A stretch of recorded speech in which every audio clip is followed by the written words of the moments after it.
sont là présents autour de cette table, j'allais dire autour du chevet de l'eau dans ce territoire.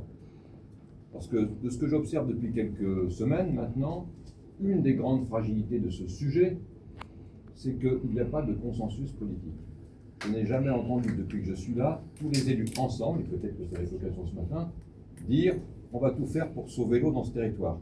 Parce qu'effectivement, vous l'avez dit les uns les autres, ne pas avoir d'eau au robinet, c'est insupportable.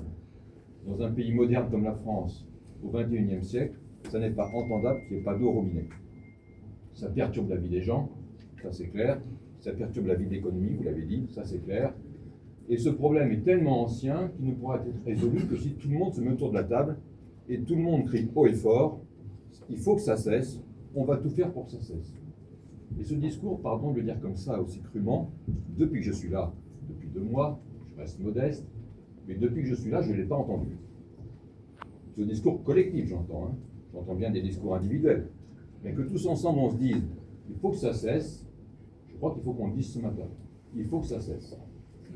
Le syndicat a une fragilité en termes d'ingénierie, c'est connu, ils font des gros efforts pour corriger leur fragilité, mais quand on me dit c'était mieux avant, on nous a forcé à faire ce syndicat, non, c'était pas mieux avant, c'était un leurre, parce qu'en fait, vous n'avez pas entretenu vos réseaux depuis 50 ans. Et donc forcément, aujourd'hui, ils pètent de partout. Et c'est pour ça qu'il y a des tours d'eau. Donc il y a une vraie fragilité en termes d'ingénierie, c'est clair, que le syndicat le prend en charge. Il y a une vraie fragilité financière, alors ça, c'est l'objet de cette réunion ce matin, parce que le mur de dette est énorme, le besoin d'investissement est monstrueux, et on sait que pour régler ce problème, ça va être long, coûteux, et donc très douloureux pour tout le monde. Et pour ça, si on veut y arriver, il faut vraiment qu'il y ait un consensus politique extrêmement fort pour que chaque maire, chaque président d'intercommunalité, le président de région, le président de département, le préfet que je suis, et bien sûr le président du syndicat, on se dise tous, plus jamais ça, il faut régler le problème.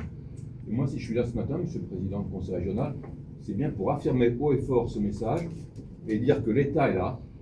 Ce n'est pas une compétence de l'État, mais l'État est là, parce que le rôle de l'État, c'est d'accompagner le territoire.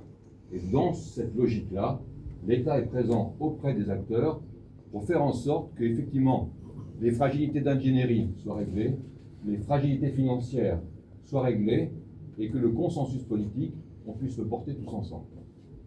Voilà ce que je pouvais dire en introduction, monsieur le président. Merci. Je voudrais quand même réagir sur 2 choses que vous avez dit.